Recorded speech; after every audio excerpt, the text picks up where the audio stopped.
মিলাদ নিজেও করবে না, করতেও দিবে না, কিয়াম নিজেও করবে না, করতেও দিবে না। আমি বলবো ভাই, তোমার কোমরের স্ক্রু ঢিল আছে, তুমি সারা জীবন মিলাদ যদি না করো, সারা জীবন যদি তুমি কিয়াম না করো, আমার মতো মানুষ তোমাকে একবারও বলতে যাবে যাবে? যারা কিয়াম করে না তাদেরকে আমরা কি মারতে যাই? হানা বলুন না ভাই, যাই না। যারা মিলাদ করে না তাদেরকে আমরা ওই কি বলছে তাদের সঙ্গে ঝামেলা করতে যাই, তাদের সঙ্গে ঝামেলা করতে যাই না। তো সারা জীবন যদি কেউ মিলাদ না করে, ফাতিহা না করে, দরুদ না পড়ে, কিয়াম না করে, আমি তো নিষেধ করতে যাব না, তাকে কিছু বলতেই যাব না, কারণ আমরা বাস করি হিন্দুস্তানের বুকে। কোথায় ভাই? এজন্য না কোথায়? হিন্দুস্তানের বুকে, হিন্দুস্তানের বুকে বাস করি। হিন্দুস্তানের কনস্টিটিউশন বলছে, সংবিধান বলছে, এই দেশে সবাই নিজ নিজ মত অনুযায়ী চলতে পারবে, সবাই নিজ নিজ ধর্ম অনুযায়ী চলতে পারবে। সম্মানিত মুসলিম সমাজ, তো কেউ যদি কিয়াম বিরোধী হয় সে তার মোতাবেক চলবে, কিন্তু আমরা যদি কিয়াম করি, কারো বিরোধিতা করার অধিকার, আমরা যদি মিলাদ করি, কারো বিরোধিতা করার অধিকার, এটা আপনার ভারতের সংবিধানের খেলাফ। আপনি যদি বিরোধিতা করেন, আপনি হলেন দোষী, আপনি হবেন অপরাধী। হে মুসলমান, তবে আমি আপনাকে বলতে চাই, কে বিরোধিতা করছে আপনার আমার দেখার নাই। আমরা শুধু একটাই জিনিস দেখি, যে এই কাজ কোরআন হাদিস মোতাবেক আছে না নাই। যদি কোরআন হাদিস মোতাবেক হয়, সারা পৃথিবী একদিকে, কোরআন হাদিস একদিকে, সুন্নি মুসলমান যাবে কোন দিকে? তো সুন্নি মুসলমানের স্লোগান হলো, কোরআন হাদিস যেই দিকে আমরা আছি, সারা পৃথিবী মৌলবি যদি একদিকে ফতোয়া লাগায়, আর আমার রাসূলুল্লাহ যদি একাই একদিকে কথা বলেন, সারা পৃথিবীকে লাত মেরে সুন্নি মুসলমানরা নবীর দিকেই যাবে আর স্লোগান দিবে, দয়ার নবী যেই দিকে আমরা আছি। এই দেশে এমন মৌলবি আছে যারা বলেছে নবী মরে মাটির সঙ্গে মিশে গেছে। বলে না, বলে না ভাই, এই বলে না, বলে না। অনেকগুলো মৌলবি বলতে পারে, মুসলমান আপনাকে বলতে চাই, কেউ বলতে পারে আমাকে পৃথিবীর সমস্ত বস্তু, গাছপালা, নদী নালা, পাহাড় পর্বত, কীট পতঙ্গ, each and everything is created only by almighty Allah. প্রত্যেকটা জিনিসকে সৃষ্টি করেছেন একমাত্র। নাহমাদুকা ইয়া মান শাররাহা সুদুরানা ওয়া নাওয়ারা কুলুবানা ওয়াত্তালা'a রাসূলুহু আলা উলুমিল আউওয়ালিন ওয়াল আখিরিন ওয়া 'আল্লামাহু ইলমা মা কানা ওয়া মা ইয়াকুন ওয়াসসালাতু ওয়াসসালামু আলা মান কানা নাবিয়্যান ওয়া আদামু বাইনাল মা'i ওয়াত তিন। আম্মা বা'দ, ফাআউযু বিল্লাহি মিনাশ শাইতানির রাজীম। বিসমিল্লাহির রহমানির রহিম। ইহদিনাস সিরাতাল মুস্তাকিম। ওয়া ক্বালা নবী সাল্লাল্লাহু তাআলা আলাইহি ওয়া আলিহি ওয়াসাল্লাম, মান সাল্লা আলাইয়া সালাতা কাতাবাল্লাহু লাহু কিরাতা। ওয়া ক্বালা নবী সাল্লাল্লাহু তাআলা আলাইহি ওয়াসাল্লাম, মান সামা ইয়াওমান ফি সাবিলিল্লাহ বা'আদাল্লাহু ওয়াজহাহু আনিন নার 70 খরিফা। وقال النبي صلى الله تعالى عليه وآله وسلم، الأنبياء أحياء في قبورهم يصلون. صدق الله العظيم وصدق رسوله النبي الأمين المتين الكريم، ونحن على ذلك من الشاهدين والشاكرين والذاكرين والحمد لله رب العالمين। যাবতীয় প্রশংসা, সমস্ত গুণগান একমাত্র মহান প্রতিপালকের দরবারে নিবেদিত, যিনি এক, অদ্বিতীয়, যিনি অক্ষয়, অব্যয়, যিনি নিরাকার, যিনি নিরাকার, নিরাকার, নিরাকার। যে মহান রব্বুল আলামিনের প্রসঙ্গে আপনার আমার তথা সারা বিশ্বের মুসলিমদের আকীদা এটাই হওয়া উচিত, সারা বিশ্বকে, গোটা কায়নাতকে সৃষ্টি করেছেন একমাত্র কে? জোরে বলুন না, কে? এই গোটা কায়নাতকে, গোটা বিশ্বকে সাজিয়েছেন কে? আল্লাহ। আল্লাহ। এবং প্রত্যেকটা জিনিসকে রূপ দিয়েছেন, আকার দিয়েছেন, আকৃতি দিয়েছেন কে? আল্লাহ। আপনার কাছে একটা দেহ আছে, এই দেহকে গঠন করেছেন আল্লাহ, অনেক অঙ্গ প্রত্যঙ্গ দিয়ে বানিয়েছেন আল্লাহ। সম্মানিত মুসলিম সমাজ, যে মহান রব্বুল আলামিনের প্রসঙ্গে আমরা বিশ্বাস করি যে গোটা কায়নাতকে সৃষ্টিকর্তা, গোটা কায়নাতের সৃষ্টিকর্তা, স্রষ্টা হলেন আল্লাহ, রূপ দানকারী হলেন আল্লাহ, আকার আকৃতি দেনেওয়ালা আল্লাহ। সেই মহান রব্বুল আলামিনের প্রসঙ্গে আহলে সুন্নাতুল জামাতের বিশ্বাস, আকীদা হলো এই, there is no shape of Almighty Allah. There is no shade of Almighty Allah. There is no any body of Almighty Allah. There is no any part of body of Almighty Allah. Especially there is no any picture of Almighty Allah, and there is no any statue of Almighty Allah in this universe. অর্থাৎ আমরা বিশ্বাস করি যে আমাদের রব, আমাদের প্রতিপালক, আমাদের আল্লাহ গোটা কায়নাতকে সৃষ্টিকর্তা, গোটা কায়নাতকে রূপ দানকারী, গোটা কায়নাতকে আকার আকৃতি দেনেওয়ালা সেই মহান রব্বুল আলামিনের কোনো আকার, ধরুন না, কোনো আকার নেই, কোনো আকৃতি নেই। আল্লাহ তাআলা রূপ থেকে পাক এবং পবিত্র, আকার থেকে পাক এবং পবিত্র, আকৃতি থেকে পাক এবং পবিত্র। আল্লাহ তাআলার সঙ্গে আকার, আল্লাহ তাআলাকে আকারের সঙ্গে জড়িত করা, এটা হলো গুমরাহি এবং আহলে সুন্নাত ওয়াল জামাত থেকে খারিজ হওয়ার একটা পন্থা। মুসলমান মানুষ গঠিত হয়েছে অনেকগুলো অঙ্গ প্রত্যঙ্গ দিয়ে। হাত আলাদা একটা অঙ্গ, পা একটা আলাদা অঙ্গ, চেহারা একটা আলাদা অঙ্গ, বডি সিনা একটা আলাদা অঙ্গ, আপনার আঙ্গুল একটা আলাদা অঙ্গ। এই সমস্ত অঙ্গের গঠন একত্রিত যখন হয়েছে, কম্বিনেশন যখন হয়েছে, তখন আপনি, আপনার অস্তিত্ব হয়েছে। আপনার পার্টস অফ বডি, অর্থাৎ আপনার অঙ্গ প্রত্যঙ্গকে আলাদা করে দিলে আপনার আমার কোনো অস্তিত্ব থাকবে ভাই? তাহলে আমাদের অস্তিত্বের জন্য, আমাদের এক্সিস্টেন্সের জন্য আমরা হাতের মুহতাজ, হাতের আমাদের প্রয়োজন আছে, পায়ের আমার প্রয়োজন আছে। কিন্তু বলুন তো ভাই, যেভাবে মানুষ অঙ্গ প্রত্যঙ্গ দ্বারা গঠিত, তদ্রূপ কি আল্লাহ তাআলা অঙ্গ প্রত্যঙ্গ দ্বারা গঠিত আছেন? না, বলুন। আল্লাহ তাআলার কি অঙ্গ আছে? আল্লাহ তাআলা কি অংশ আছে? না না না না না, আল্লাহ তাআলার কোনো অঙ্গ নাই, কোনো অংশ নাই, কোনো শরীর নাই, কোনো দেহ নাই।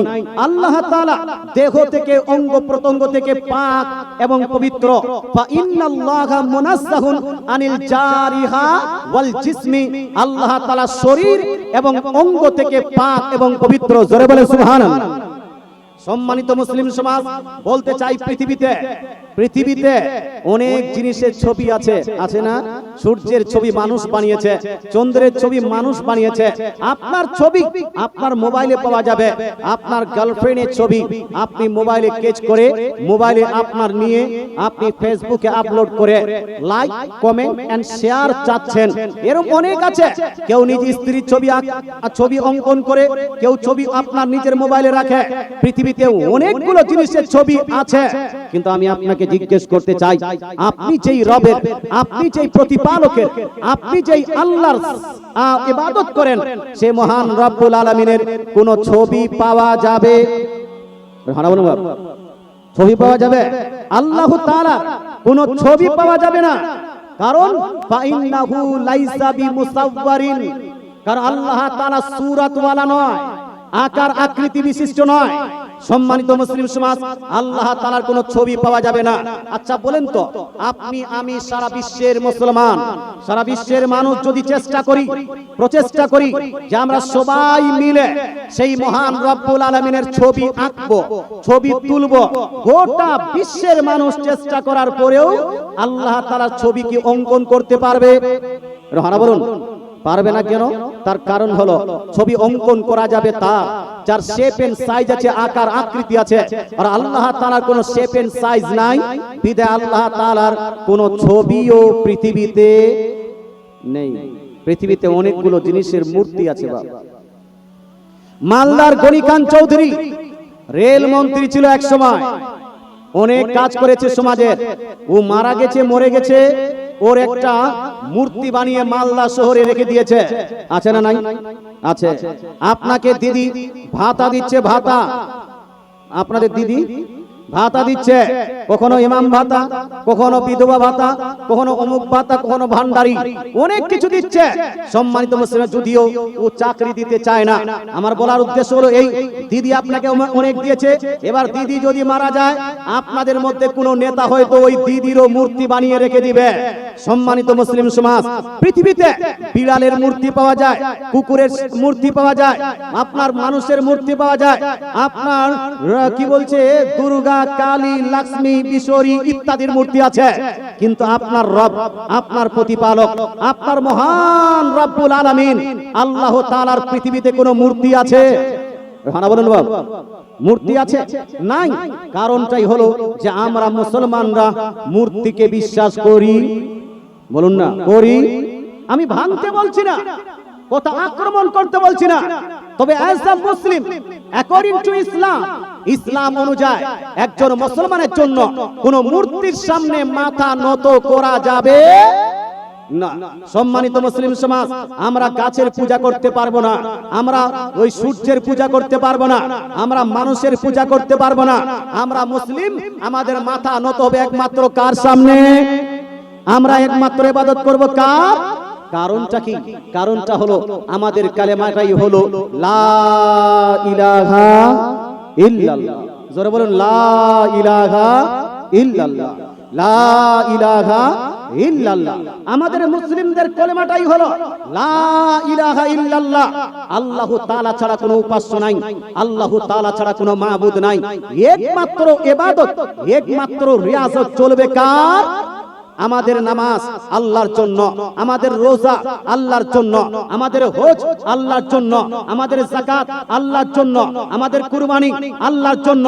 সব ইবাদত, each and every worship only for almighty Allah. প্রত্যেকটা ইবাদত হবে কার? আল্লাহু তাআলা। আচ্ছা বলেন তো ভাই, যদি আমরা আল্লাহু তাআলা ব্যতীত অন্য কারো উপাসনা না করি, ইবাদত না করি, তাহলে কোন মৌলবীর কি ইবাদত করা যাবে? হ্যাঁ বলুন, বলুন না। কোন আলিমের উপাসনা করা যাবে? যাবে না। বাপ মায়ের ইবাদত করা যাবে?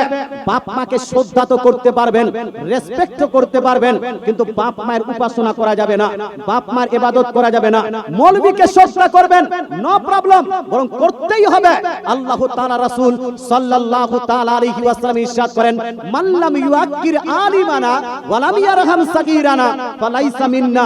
নবীজি আজ থেকে প্রায় 1500 বছর পূর্বে ঘোষণা দিয়েছেন, যারা আমাদের আলিমদের সম্মান করে না, আলিম ওলামাদের সম্মান করে না এবং ছোটদের প্রতি মায়া মমতা রাখে না, আলিম ওলামাদের সম্মান না করলে সেই ব্যক্তি আমার প্রকৃত উম্মতি হতে পারে না। এটা নবীর ঘোষণা।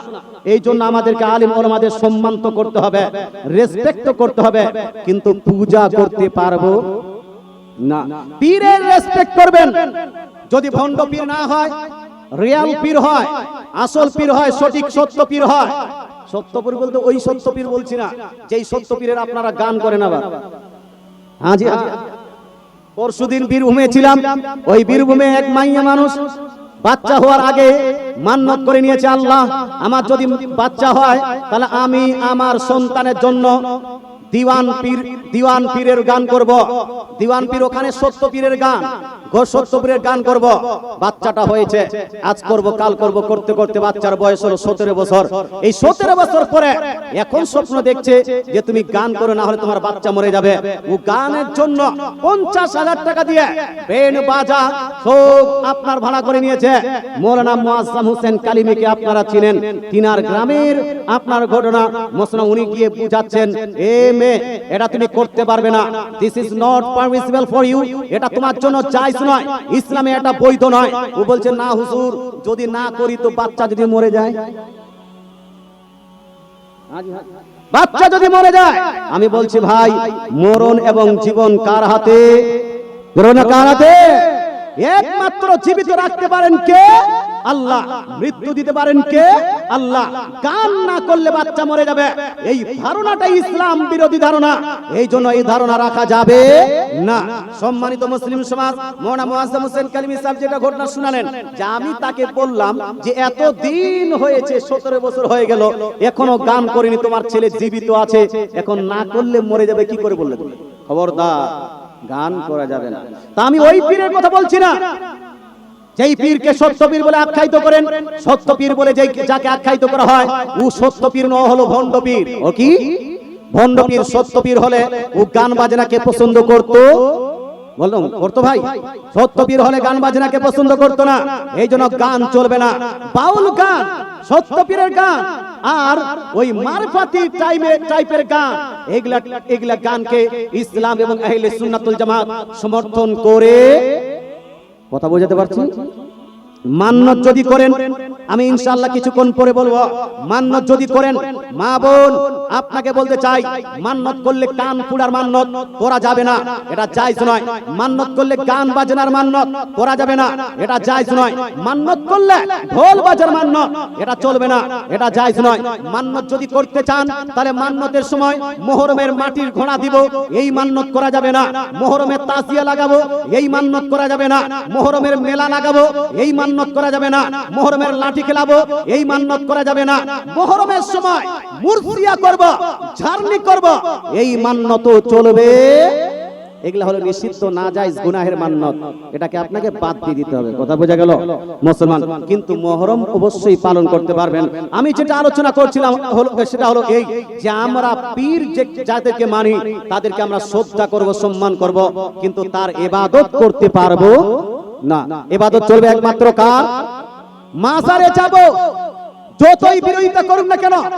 পৃথিবীর অনেকগুলো মানুষ আছে যারা নিজেও যাবে না, যেতেও দিবে না।